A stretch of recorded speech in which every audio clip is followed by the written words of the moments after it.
Hello everyone, कैसे हैं सब। ये हमारी गुडविल की थर्ड क्लास है। हमारा चैप्टर चल रहा था गुडविल, जिसके अंदर हमने इसके से देखा था कि इसका नेचर क्या होता है plus method of its valuation. Goodwill की ये मेरी तीसरी क्लास है। हमने नेचर पढ़ चुके हैं। नेचर क्या था, सर कितनी बार रिवाइज कराओगे? बेटा अच्छी बात है ना, जितनी बार हम क्लास ले रहे हैं उतनी बार आप रिवाइज करो, आपके मन में बैठ जाएगा। ठीक है। Goodwill is intangible asset. Goodwill is intangible asset. Alright. अच्छा, इसके अलावा गुडविल के मैंने आपको क्लासिफिकेशन बताए थे। सीबीएसई वालों के लिए क्या कौन से क्लासिफिकेशन है? Purchase goodwill plus self generated goodwill. ये दो रहते हैं सीबीएसई वालों को जो पढ़ने रहते हैं, और जो एमपी बोर्ड हो गए, एमपी बोर्ड के बच्चे हो गए, उनके लिए मैंने कहा था कि बेटा आपके क्लासिफिकेशन दूसरे हैं। आपको आता है एक कैट गुडविल, उसके अलावा एक आपको आता है डॉग गुडविल, इसके अलावा रेड गुडविल, इसके अलावा रैबिट गुडविल। ये 4 क्लासिफिकेशन मैंने एमपी बोर्ड के बच्चों को बताए थे। ठीक है। अच्छा, इसके बाद हमने वैल्यूएशन के मेथड्स की बात कर ली थी। मैंने आपको बताया था कि गुडविल के वैल्यूएशन के 4 तरीके होते हैं। वैल्यूएशन ऑफ गुडविल, अब गुडविल को कैलकुलेशन करना है आपको गुडविल का, तो उसके लिए एक आपको तरीका बताया था एवरेज प्रॉफिट मेथड का। इसको हम ऑलरेडी पढ़ चुके हैं, एवरेज प्रॉफिट मेथड। सर इसके अंदर क्या पढ़ाया था, हल्का से रिवाइज करा दो। बेटा मैंने इसके अंदर आपको बताया था कि एवरेज प्रॉफिट मेथड के अंदर एक तो आपका होता है सिंपल एवरेज प्रॉफिट मेथड, ठीक है। और उसके अलावा दूसरा आपको बताया था वेटेड एवरेज प्रॉफिट मेथड। यही 2 तरीके बताए थे। हाँ सर, यही 2 तरीके बताए थे। और इसके अंदर भी अगर हम देखें तो आपको मैंने बताया था एवरेज प्रॉफिट मेथड के लिए formula goodwill equal to average profit into number of year purchased. ठीक है। और वहीं अगर मैं वेटेड एवरेज की बात करूं, तो वेटेड एवरेज मेथड के अंदर मैंने आपको फॉर्मूला बताया था goodwill equal to weighted average profit into number of year purchase. हाँ सर, ये तो हमें याद है। अब चूंकि मैं ये पहली क्लास में ऑलरेडी बता चुका हूँ, इसलिए मैं इसके ऊपर डिस्कस नहीं कर रहा हूँ। सीधे अपन अगली क्लास जो अगला पॉइंट है उसमें चल रहे हैं, है ना। बस एक वेटेड एवरेज प्रॉफिट कैसे निकालते हैं वो आपको बता दे रहे फिर से। वेटेड एवरेज प्रॉफिट आप निकालते हो टोटल वेटेड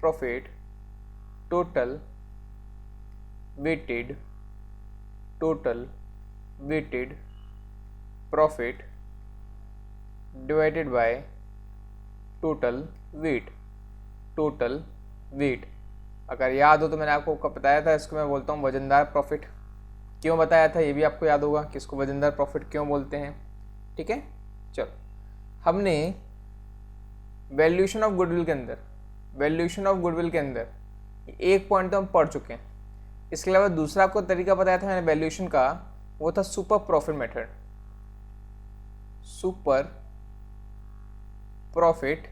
मेथड। हमें इस तरीके को पढ़ना है। ठीक है। इसके बाद इस वीडियो में बस सुपर प्रॉफिट मेथड को मैं कवर करूंगा। इसके बाद जो नेक्स्ट वीडियो बनाऊंगा उसके अंदर अपन कवर करेंगे calculation of goodwill under capitalisation method. ठीक है, कैपिटलाइजेशन मेथड। बेटा ये अपन नेक्स्ट क्लास में कवर करेंगे। आज का जो हमारा मेन टॉपिक है वो है super profit method, calculation of goodwill under super profit method. ठीक है। हाँ सर, चालू करते हैं। चलो भाई, जैसे अपन हर बार करते हैं, पहले अपन सुपर प्रॉफिट मेथड का फॉर्मूला देख लें जरा। हाँ सर, हाँ, आप पहले हमें सुपर प्रॉफिट मेथड का फॉर्मूला बता दो। Calculation of goodwill under super profit method, under super profit method. इसके अंदर हम गुडविल कैलकुलेट करते हैं इस प्रकार से, goodwill equal to super profit, goodwill equal to super profit into number of year purchase. से तो बड़ा ही आसान है, नंबर ऑफ ईयर परचेज। जैसा आपका पहला फॉर्मूला था हम लोग का एवरेज प्रॉफिट मेथड के अंदर, average profit into number of year purchase, उसी प्रकार से सुपर प्रॉफिट के अंदर फॉर्मूला है आपका super profit into number of year purchase. मैंने कहा बिल्कुल। अच्छा सर मन में एक ख्याल आ रहा है, मतलब मन में एक दुविधा हो रही है कि जरा हमें ये बताइए कि सुपर प्रॉफिट क्या होता है। एक बार अगर आप इसको बता देंगे सुपर प्रॉफिट क्या होता है तो थोड़ा और अच्छे समझ में आए। ठीक है, हम समझते हैं इसको एग्जाम्पल के थ्रू। ठीक है, हम इसको एग्जाम्पल के थ्रू समझते हैं। लो भाई एग्जाम्पल देखिएगा, ये मैं हूं, ये मैं हूं। ठीक है, अच्छा भाई मुझे लस्सी बहुत पसंद है। मेरे घर से जस्ट 1 किलोमीटर दूर, ये मेरे घर का रास्ता है, मान के चलो ये मतलब यहाँ पे मेरा घर है, यहाँ पे एक दुकान वाला है। ठीक है, इसने अभी अभी दुकान खोली है। इसके यहाँ जो लस्सी मिलती है वो 1 गिलास लस्सी, 1 गिलास लस्सी कितने की मिलती है? 20 रुपए की। ठीक है, लोग कहते हैं अच्छी लस्सी होगी, मैं कहता हूँ चलो ठीक है अच्छी होगी, पर मैं वहाँ नहीं पीता। मैं यहाँ से जाता हूँ, उसके सामने से गुजर जाता हूँ, पर वहाँ नहीं रुकता। ये मेरे कितने मात्र 1 किलोमीटर दूर है, मैं बढ़िया जाता हूँ यहाँ कहीं पर, यहाँ पे एक दुकान है मेरे घर से कम 10 किलोमीटर दूर। ठीक है, वहाँ पे जो बंदा है वही 1 गिलास लस्सी, वही 1 गिलास लस्सी वो 20 की नहीं, वो 25 रुपये की देता है। और मैं सोचूं मैं यहाँ पे लस्सी ना पी के मैं यहाँ पे आके लस्सी पीता हूँ। बात क्लियर है? सर ऐसा क्यों? बेटा ये जो लस्सी वाला है मैं यहाँ पे बचपन से जा रहा हूँ। बात क्लियर? इस लस्सी वाले को 40 साल हो गए, ये लस्सी वाला 40 साल से लस्सी की दुकान लगा रहा है, ये नया नया आया है तो इसके लस्सी वाले का नाम बहुत हो गया। बात क्लियर? देखा जाए तो आप कह सकते हैं कि ये जो लस्सी वाला है, ये जो 25 रुपये कमा रहा है, इस 25 में से 20 नॉर्मल प्रॉफिट है, साथ ही साथ जो 5 रुपये एक्स्ट्रा है वो क्या है? वो एक तरह से एक्स्ट्रा प्रॉफिट है। क्या आपको बात क्लियर हो रही है? 20 रुपये तो नॉर्मल प्रॉफिट है जो ये भी कमा रहे हैं, है ना, मतलब 20 रुपये ये भी कमा रहे हैं, तो 20 तो वो कमाएगा ही कमाएगा। इसके लिए वो जो 5 जो एक्स्ट्रा 5 रुपये की सेल कर रहा है वो उसको एक तरह से एक्स्ट्रा प्रॉफिट है। और ये जो 5 रुपये ना बेटा, ये एक्स्ट्रा प्रॉफिट, यही प्रॉफिट कहलाता है सुपर प्रॉफिट। क्या बात क्लियर है? Which it means super profit is profit over and above normal profit.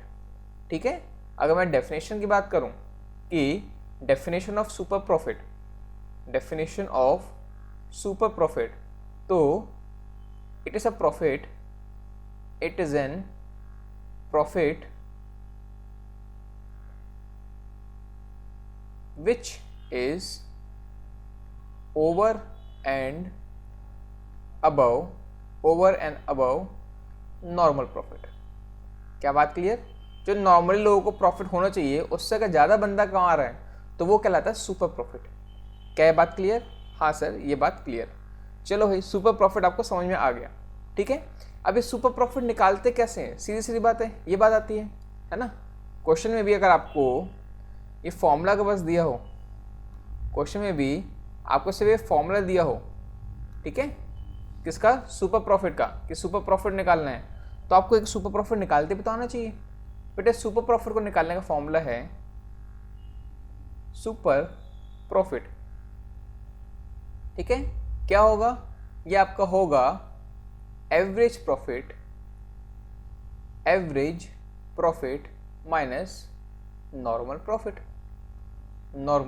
Profit. अगर नहीं याद आ रहा है, ये समझ में नहीं आ रहा है ये चीज़ क्या है, तो ऐसे ही समझो बेटा, वो जो 25 रुपये था वो 25 रुपये क्या है? वो 40 साल पुराना जो दुकान वाला था वो 25 रुपये क्या है? उसका एवरेज प्रॉफिट है।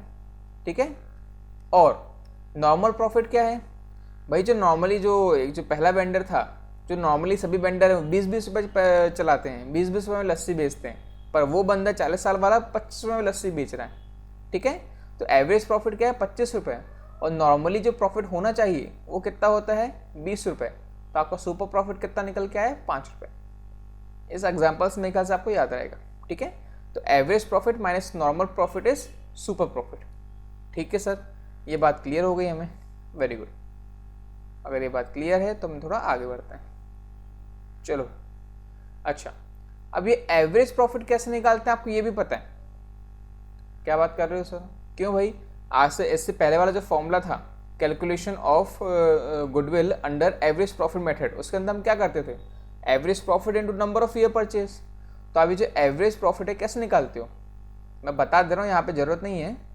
एवरेज प्रॉफिट अगर आपको निकालना है तो कुछ नहीं, टोटल प्रॉफिट लो, जो भी आपका टोटल प्रॉफिट है उसको डिवाइड कर दो टोटल नंबर ऑफ ईयर से, टोटल नंबर ऑफ ईयर से। इससे पहले भी समझाया होगा। ठीक है, बात आती है, जो मुद्दा है वो ये है कि भैया नॉर्मल प्रॉफिट कैसे निकालें। बात क्लियर, ये नॉर्मल प्रॉफिट कैसे निकालें? तो भाई नॉर्मल प्रॉफिट निकालने का भी एक फॉर्मूला है, normal profit equal to capital employed, capital employed into normal rate of return, normal rate of return. Sir ये तो एक के बाद एक फॉर्मूले आते जा रहे हैं, बस बेटा बस खत्म। इसके बाद से कैपिटल एम्प्लॉयड का फॉर्मूला बताना है, बाकी के फॉर्मूलेस खत्म। ठीक है, अब ये क्या भला है sir, capital employed into normal rate of return, ये भी थोड़ा बता दीजिए। हाँ जी भाई, आपको मैंने बताया था कि जो बैलेंस शीट होती है, इस बैलेंस शीट में यहाँ पे आपके आते हैं लाइबिलिटीज़, यहाँ पे आते हैं एसेट्स। ठीक है, तो लाइबिलिटीज़ के अंदर यहाँ पे आता है कैपिटल। ठीक है, उसके अलावा आता है अदर लाइबिलिटीज़, और यहाँ पे एसेट के अंदर कोई non current assets, current assets दोनों मिला के क्या होगा टोटल एसेट, ये दोनों मिला के क्या होगा टोटल लाइबिलिटी, और total liability is always equal to total asset, accounting equation कहती है। ठीक है, तो ये कैपिटल एम्प्लॉयड क्या है, सिंपली ये जो आपका कैपिटल लगा हुआ है बिजनेस में, ये आपका कैपिटल एम्प्लॉयड है। तो इसको निकालने का तरीका क्या हुआ, अच्छा मैं कहाँ पहुँच गया, मैं तो कैपिटल एम्प्लॉयड का फॉर्मूला बताने लगा। अभी फिलहाल हम नॉर्मल प्रॉफिट की बात करते हैं कि नॉर्मल प्रॉफिट क्या है। बेटा इंडस्ट्री में क्या होता है, जैसे कि फॉर एग्जांपल टेक्सटाइल का बिजनेस समझ लो, कपड़ों का व्यापार, जो टेक्सटाइल का बिजनेस करता है उनको पता होगा, जो होलसेल है ऑन एन एवरेज 3 से 5% का क्या होता है उनका मार्जिन रहता है। मतलब अगर बंदा 1 लाख रुपए लगा रहा है तो उस 1 लाख रुपए में 5% का प्रॉफिट कमा के वो 1,05,000 तक क्या कर सकता है, कमा सकता है। बात क्लियर है, ये उस बिजनेस का, टेक्सटाइल इंडस्ट्री का एक on an average normal rate of return है। बात क्लियर, तो नॉर्मल प्रॉफिट क्या है कि बंदा अगर 1 लाख रुपए लगा रहा है, अगर मैं नॉर्मल प्रॉफिट की बात करूं कि बंदा अगर 1 लाख रुपए लगा रहा है और उस इंडस्ट्री का नॉर्मल रेट ऑफ रिटर्न कितना है 5% है, तो नॉर्मल प्रॉफिट उसका कितना होना चाहिए 5,000। ये हो गया नॉर्मल प्रॉफिट। बात क्लियर? हाँ सर, थोड़ी बात क्लियर है, क्योंकि अगर बंदा नॉर्मल प्रॉफिट से ज़्यादा कमा रहा है, मांगे चलो उसने 1 लाख लगाया है लेकिन वो 5,000 की जगह 6,000 कमा रहा है, तो जो 1,000 एक्स्ट्रा कमाया उसने, 1,05,000 के ऊपर 1,000 जो कमाया वो उसका सुपर प्रॉफिट कहलाएगा। हाँ सर, हल्का हल्का क्लियर हो रहा है, बहुत बढ़िया। चलो भाई, तो ये पॉइंट आपको क्लियर हो गया कि नॉर्मल प्रॉफिट क्या होता है, capital employed into normal rate of return. अब एक कैपिटल एम्प्लॉयड क्या होता है ये आपको मैंने सामने बता दिया है ना, ये दिया हुआ आपको कैपिटल एम्प्लॉयड क्या होता है। अब इसका हम फॉर्मूले की बात करें, क्योंकि भाई हो सकता है आपको कैपिटल एम्प्लॉयड दिया हो सकता है कैपिटल एम्प्लॉयड भी आपको निकालना हो, तो आप इसको निकालोगे कैसे? तो भाई अगर हम बात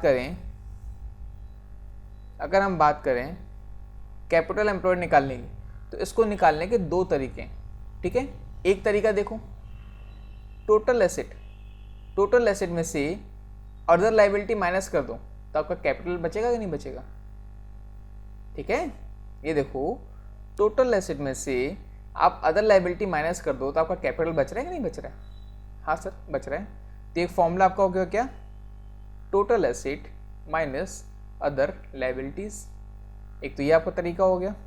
ठीक है, दूसरा आपका तरीका क्या होता है, कैपिटल, ये जो कैपिटल है वो, इसके साथ ही साथ जो शेयर होल्डर होते हैं उनका रहता है रिजर्व्स, कैपिटल प्लस रिजर्व्स। मैं पार्टनरशिप की बात कर रहा हूँ तो यहाँ पे पार्टनर्स का रिजर्व होते हैं, capital plus reserve plus accumulated profit minus any accumulated loss. एक आपका ये तरीका होता है। ये आपके दो तरीके होते हैं कैपिटल एम्प्लॉयड निकालने के। अच्छा, कैपिटल एम्प्लॉयड को ही कुछ और भी नाम कहा जाता है, जैसे कि कैपिटल एम्प्लॉयड का एक और नाम है नेट वर्थ। ठीक है, अगर मैं बात करूं कैपिटल एम्प्लॉयड की तो इसका एक और नाम है, वो नाम है नेट वर्थ। ठीक है, और हम क्या बोल सकते हैं, इसको हम कह सकते हैं नेट एसेट। कैपिटल एम्प्लॉयड को हम कहते हैं नेट एसेट। और क्या कहते हैं, बस मुझे दो ही नाम याद आ रहे हैं अभी। ठीक है, तो कैपिटल एम्प्लॉयड के दो नाम हैं, आप लोग ध्यान रखिएगा। अच्छा लो भाई, मैंने आपको बहुत सारे फॉर्मूले बता दिए। एक आपको फॉर्मूला बताया सुपर प्रॉफिट का, एक आपको एवरेज प्रॉफिट का फॉर्मूला बताया, हालांकि इसकी ज़रूरत नहीं थी, एक आपको नॉर्मल प्रॉफिट का फॉर्मूला बताया, और एक आपको कैपिटल एम्प्लॉयड का फॉर्मूला बताया। ठीक है, ये चार फॉर्मूले आपको याद रखने। अगर ये फॉर्मूले याद हैं तो सुपर प्रॉफिट मेथड से रिलेटेड कोई भी न्यूमेरिकल आ जाए आपको बन जाएगा।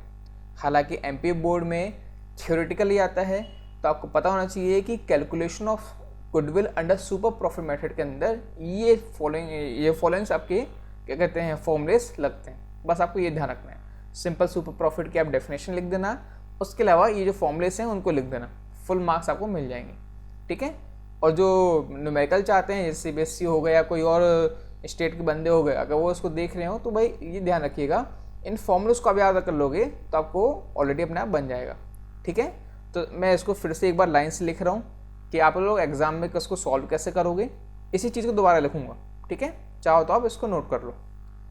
ठीक है सर, आप थोड़ा और अच्छे से लिखो ताकि हमें दिक्कत ना जाए क्वेश्चन सॉल्व करने में। लो बेटा, आपको क्वेश्चन सॉल्व करने में दिक्कत ना जाए इसलिए मैं इस प्रकार से दिखा रहा हूँ। ठीक है, अच्छा, goodwill, calculation of goodwill by super profit method. ठीक है, इसके अंदर गुडविल कैलकुलेट करते हैं इस प्रकार से, goodwill equal to super profit into number of year purchase. ये आपका पहला पॉइंट हो गया। दूसरा, अब भाई अगर आंसर आपको दिया है वो सुपर प्रॉफिट भी दिया है, नंबर ऑफ ईयर परचेज भी दिया है, यहाँ पे आप क्या करोगे, कैलकुलेशन कर लोगे, आपका आंसर आ जाएगा। इन केस अगर नहीं आया तो आप क्या करना है, जगह छोड़ देना 2 लाइन यहाँ पे वर्किंग लिखने के लिए और यहाँ पे आंसर लिखने के लिए। यहाँ पे आपको क्या आ जाएगा, यहाँ पे आपका मेन आंसर आ जाएगा। ठीक है, अब अगर देखो सुपर प्रॉफिट नहीं दिया हो तो आप क्या करना है, इसके नीचे यहाँ पे लिखना सुपर प्रॉफिट का formula, super profit equal to average profit minus normal profit. ठीक है, मोस्ट प्रोबेबली एवरेज प्रॉफिट दिया होगा तो अब यहाँ एवरेज प्रॉफिट का फिगर लिख देना, यहाँ पे नॉर्मल प्रॉफिट का फिगर लिख देना, यहाँ पे आपका आंसर आ जाएगा सुपर प्रॉफिट। इसको उठा के यहाँ लिख देना तो आपका आंसर जो अगर मिसिंग होगा तो वो आ जाएगा। इन केस अगर नॉर्मल प्रॉफिट नहीं दिया है तो आप क्या करोगे, यहाँ पे जगह छोड़ना इतनी। ठीक है, यहाँ पे आप ऐसे ही जगह छोड़ देना और फिर नॉर्मल प्रॉफिट का फॉर्मूला लिखना, which is normal profit equal to, जल्दी बताओ sir normal profit equal to capital employed into normal rate of return. बेटा NRR normal rate of return तो आपको हर बार दिया होगा, कंफर्म है। ठीक है, कैपिटल एम्प्लॉयड हो सकता है दिया हो सकता है ना दिया हो। अगर दिया होगा तो यहाँ पे आपका नेट प्रॉफिट का आंसर आ जाएगा। ठीक है, अगर नहीं दिया हो तो आप क्या करोगे, ले देखिए कैपिटल एम्प्लॉयड भी निकालोगे। तो कैपिटल एम्प्लॉयड का आपका फॉर्मूला होता है, एक तरीका आपको मैंने बताया, total asset minus other liabilities. अगर डाटा आपको इस प्रकार का दिया तो आप इसको लगा लेना, नहीं तो दूसरा डाटा अगर दिया होगा तो उसके हिसाब से आपका फॉर्मूला लगेगा capital plus reserve plus accumulated profit minus accumulated loss. ठीक है, बस ये 4 फॉर्मूले याद कर लो। ठीक है, सिंपली ये वाला फॉर्मूला सुपर प्रॉफिट कहाँ गया super profit into number of year purchase, एक तो ये वाला फॉर्मूला। उसके बाद super profit equal to average profit minus normal profit, एक दूसरा formula, super profit equal to average profit minus normal profit. फिर normal profit equal to capital employed into normal rate of return, और capital employed equal to average total asset minus other liability, या फिर capital plus reserve plus accumulated profit minus accumulated loss. I hope ये point clear होंगे आपको। मैं फिर से बता रहा हूँ, मैं यहाँ से थियोरेटिकल कॉन्सेप्ट ये क्लियर कर रहा हूँ, प्रैक्टिकल क्वेश्चंस उसके मैं अलग से उसके लिए वीडियो बना दूंगा, ठीक है। फिलहाल मैं वैसे उसके थ्योरी बता दी कि भाई सुपर प्रॉफिट ये होता है, पूरी समरी आपके पास सुपर प्रॉफिट की यहाँ पे। हाँ जी, ये आपकी पूरी सुपर प्रॉफिट की समरी है, ठीक है। उम्मीद करता हूँ आपके पॉइंट क्लियर होंगे। हाँ सर, हल्का हल्का क्लियर हो रहा है। अगर दिक्कत जाए एक बार फिर से वीडियो को आपके करना रिवाइंड करना, आपको समझ में आ जाएगा, ठीक है। चलो, मेरा नाम है मयंक गौर, यहाँ पे लिखा तो हुआ है, एक मिनट बस बेटा।